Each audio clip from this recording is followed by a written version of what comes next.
Hey, how's it going, everybody? So today's video is all about the 4-tier food warmer from Vevor.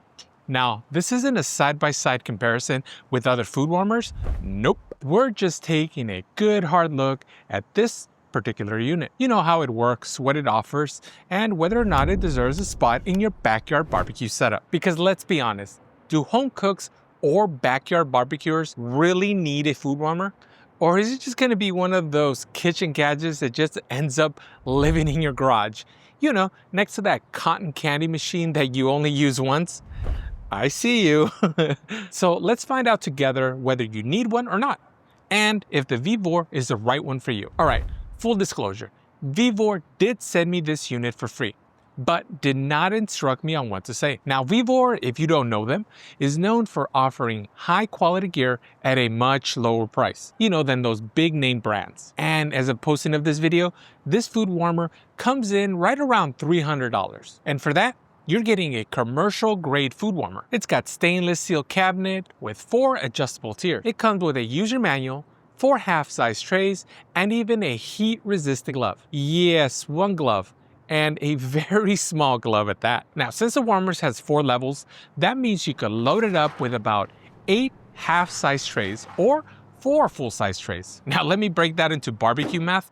That's space for about 4 briskets or maybe 4 pork butts, since you're gonna remove the 2 of the shelves just to make more room vertically, or up to 12 racks of ribs if you put about 3 in each tray. That's a lot of food. Now, here are some nerdy specs for you to check out, for you to pause and then read. Assembly is super minimal. All you gotta do is screw on the 4 legs at the very bottom. This is gonna help with airflow and circulation, so make sure you put those on. The intake is at the bottom, and you really need those legs. The only other thing to install is the handle of the magnetic front door. And that's it. The warmer is made with 201 stainless steel. It's durable, easy to clean, and while it's not the same as 304 stainless steel, it still holds up pretty well indoor and outdoor. And if you're curious, 201 stainless steel does not stick to a magnet. So if you're into testing materials that way, well, there you go.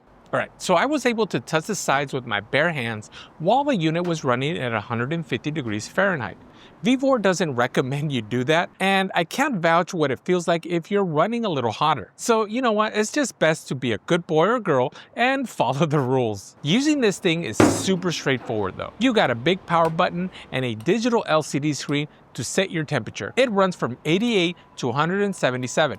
And I tested it by setting the temp to 150, you know, to see how fast it's gonna heat up. 6 minutes, that's how long it took to reach 150. Now, Vevor claims it's gonna hit the max temperature of 177 in about 20 minutes.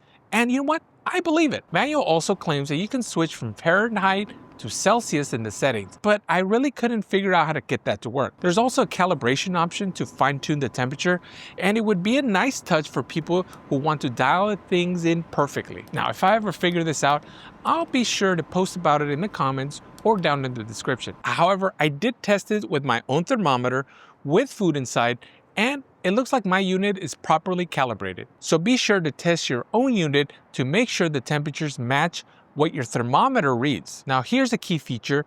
There is a removable water container at the very bottom of the unit. This is big because it helps prevent your food from drying out, especially if you're holding something like sliced brisket, smoked turkey, or mac and cheese trays. Humidity matters, so be sure to cover up your barbecue with foil and then fill up the water reservoir. Now, I wanted to give this warmer a nice test, so I used it for an overnight brisket hold. I smoked a full pack of brisket. I trimmed it, seasoned it, cooked it low and slow, and I hit that right tenderness.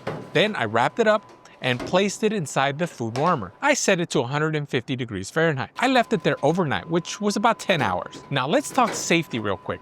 When it comes to holding your food in a warmer, as long as you're keeping your food above 140 degrees Fahrenheit, you're staying above the USDA's danger zone. Personally, I like to set my warmer at 150. That gives me about a 10-degree safety cushion, you know, in case there's any fluctuation. The next morning, well, I sliced into this brisket and wow, it's perfectly tender, juicy, that melt in your mouth texture we all love. Look how tender that is.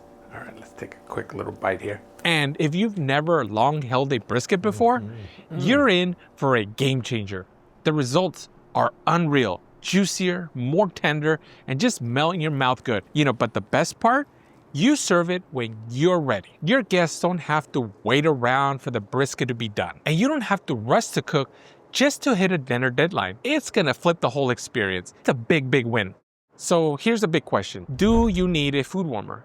And my honest answer, it really depends. If you're someone who hosts a few big gatherings each year, like Thanksgiving dinner, game day parties, or holiday cookouts, this is absolutely worth having. It's gonna save your oven space, and it's gonna reduce last minute chaos, and it's gonna allow you to serve everything warm and at the right time. Now, if you're only cooking one brisket a year, and you're not really into hosting events, then I'd probably pass on this. Just because I don't believe in buying appliances that are gonna sit unused 90% of the year. But that's just me. Now, for me personally, it's gonna come in very, very handy, especially during the holiday rush when the ovens are packed with food and you need that extra holding space. If you're interested in checking out this product, I've included my affiliate link down in the description, along with a 5% discount code, which applies to any Vevor product on their site. And hey, if you end up getting one, let me know down in the comments what you used it for. I'd love to see what your setup is. Now, thank you for watching, and as always, keep on grilling, chilling, and keep that food warm, baby. I'll catch you on the next one.